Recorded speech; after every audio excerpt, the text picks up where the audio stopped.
Mr. President, distinguished members of the Constitutional Council of Cameroon, I greet you. I come here this morning with a very sad and heavy heart. Sad and heavy because I see a beautiful country of mine self-destructing. And I see very intelligent, knowledgeable people letting it slip between our fingers.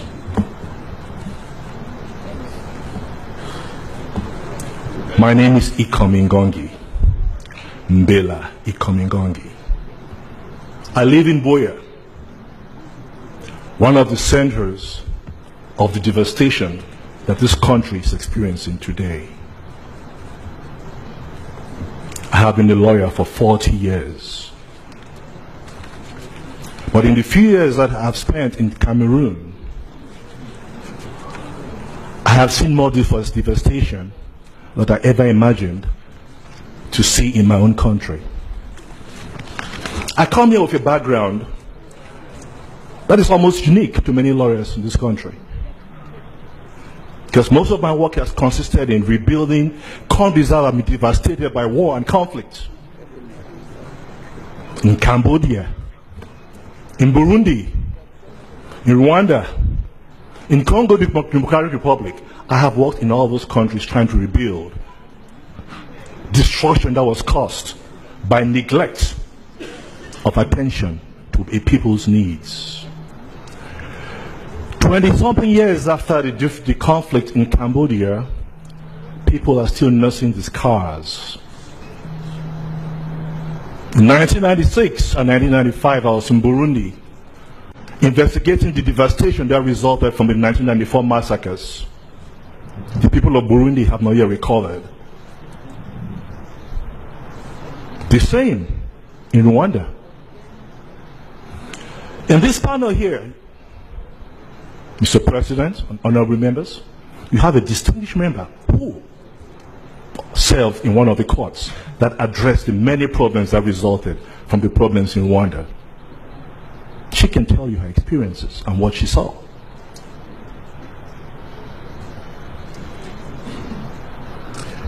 The other day,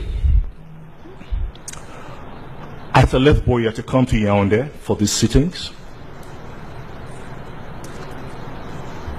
I drove through at least 5 checkpoints manned by military people and policemen. They opened your trunk of the car, checked your papers, checked your ID cards, all the way to Miselele and all the way to Yato, where you have close to the bridge, and to Bekoko. I never felt so alienated in my own country, so insecure and so unprotected. But the moment I crossed Bekoko and I got to Bunaberi, it dawned on me very sadly that we are really living in 2 different countries. In Bunaberi, in Aqua, in Bundaprizo, as I drove on, I saw people who were free, going around with their daily businesses, totally oblivious of what people were experiencing in the southwest and northwest regions of this country. They lived as if they were in a different country. But, in spite of all of this country, this government went on to carry on elections as if they did not know that part of this country, which constituted about 25% of the population, which contributes a bit more than 40% of the GDP of this country, were totally marginalized and not part of the mainstream. You may want to ask, how did we get here? It did not happen overnight. This is a festering wound that began in 1961. I was a small boy then in primary school, and I have lived part of the history. But just in case one may think I'm biased because I am living in this part of the country, I will take the liberty to read to you transcripts of records of discussions that took place in the House of Parliament in London on the 1st of August 1961, 2 months before the so-called reunification. These discussions took place at 1:21 a.m. and they're recorded in volume 647 of a Hansard. A certain member of parliament, Mr. G.M. Thompson, from Dundee East in Scotland, raised the problem of Southern Cameroons to parliament.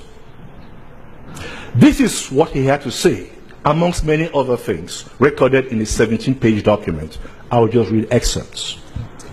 And I quote, "The problem of uniting these two territories would, in any event, be difficult.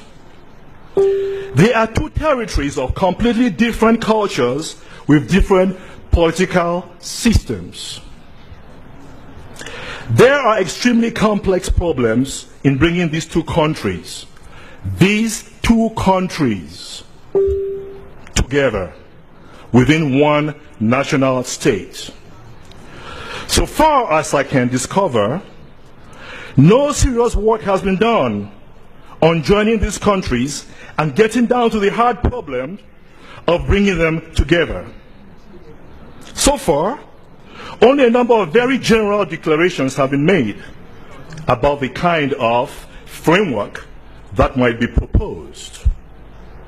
In these circumstances, a potentially very dangerous situation has arisen." That was 57 years ago. First, then, is the question of the kind of government that is to be set up. There have been a number of statements from the Prime Minister of Southern Cameroon, Mr. Foncha, and the President of the Cameroon Republic, Mr. Hijo, that they have agreed in general terms that the best form of government will be a federation. There can be no doubt that given the difficulties facing the two countries, with their different systems of administration and their different languages, federation is the only practicable system, certainly in the interest of inhabitants of the Southern Cameroons. But there is no sort of clarity as to how this is a definite commitment on behalf of the Cameroon Republic under President Hijo. I know that in the Republic of Cameroon, many voices have been raised to express a very different and much more alarming point of view. If the House will bear with me, and this is Mr. Thompson talking, not me, I will talk French for one sentence. I understand that le 1er octobre, on va saisir le Cameroun du Sud, unquote, is a familiar slogan in Cameroon Republic. I am wondering what our government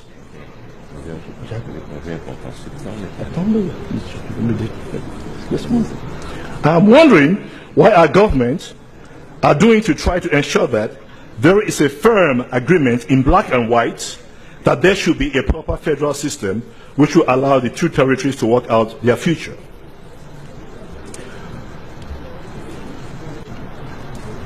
Mr. Thompson, in conclusion, went on to say this: "Despite the tremendous difficulties in both Cameroon Republic and in the Southern Cameroons, the possibility through bringing about a union between the two territories are considerable, not only for themselves, but for the kind of example which they can set for other African territories in the future.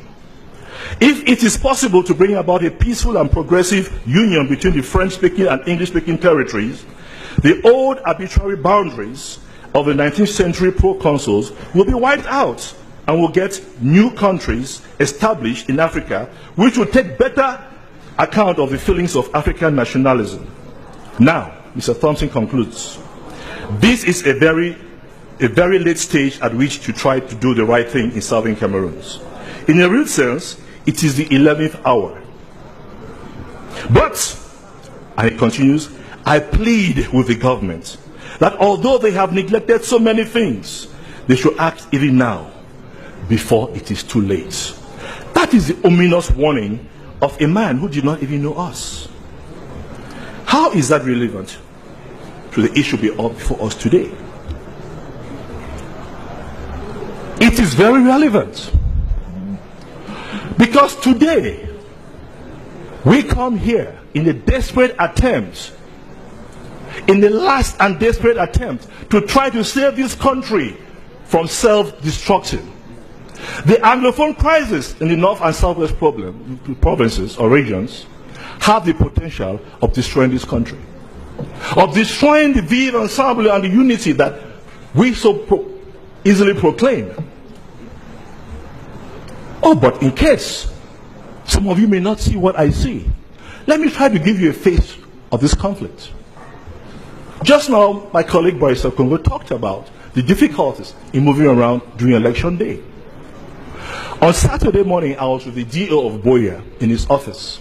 I obtained my laissez-passer to move around to coordinate the supervision of the electoral polling stations. On Sunday, as I prepared to go out, I heard that that same DO, who was fully protected by soldiers and policemen, had been shot on and wounded on the arm. He's now in hospital. If a GO so well protected could not move around freely, how would you expect the ordinary citizen to go around and vote? But that is not all. Mr. President, it is not a secret to all of you sitting here today that there are 20,000+ refugees from the Southwest and Northwest in Nigeria who have not been able to vote.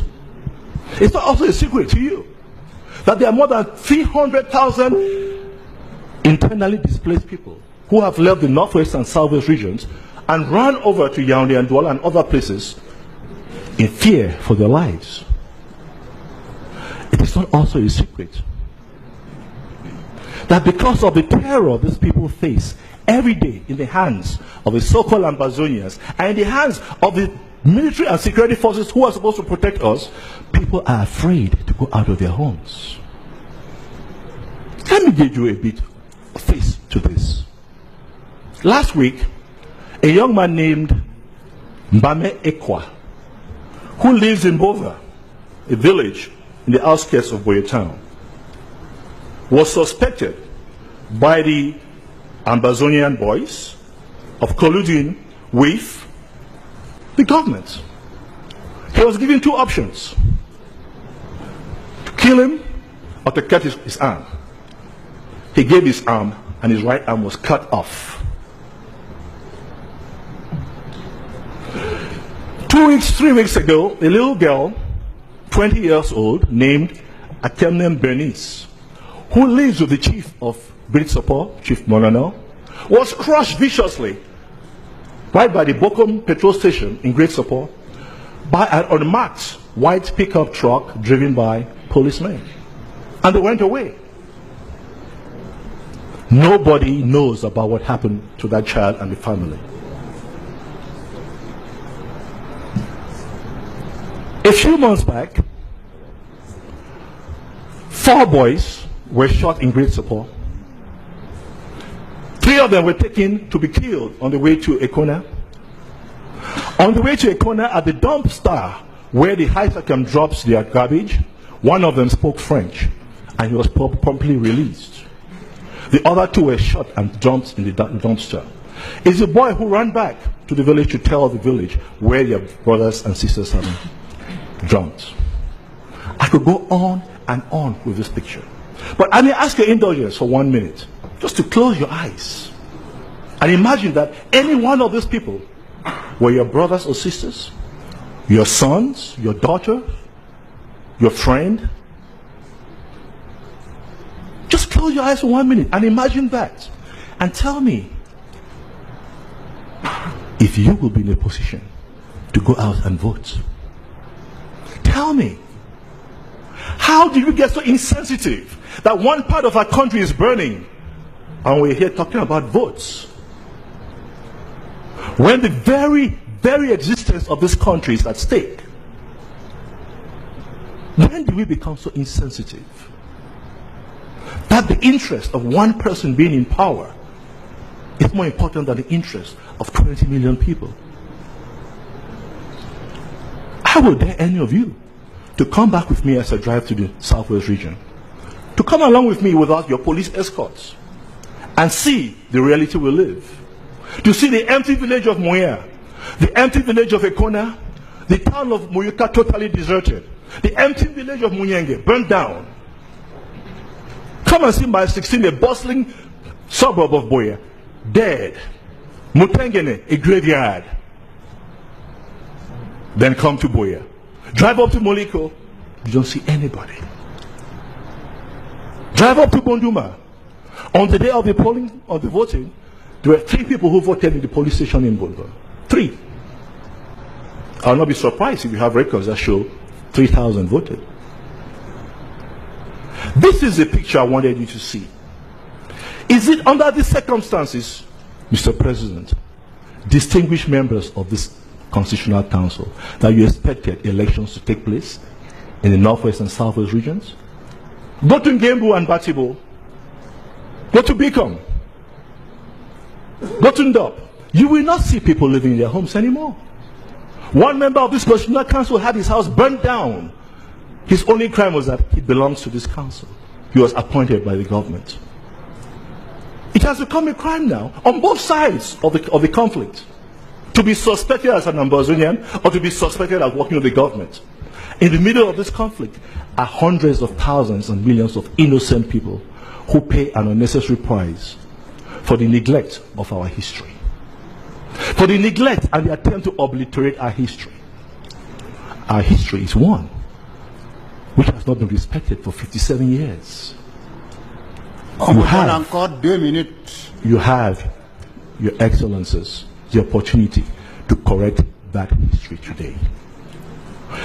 What I call upon you to do is not to examine laws and sections of the laws. It's to examine your consciences. Because the conscience of judges forms a very important part in decision making and in rendering of justice. You have a wonderful and unique opportunity of a lifetime today to save this country from the impending doom that I so sadly see looming in the horizon. Thank you. Merci.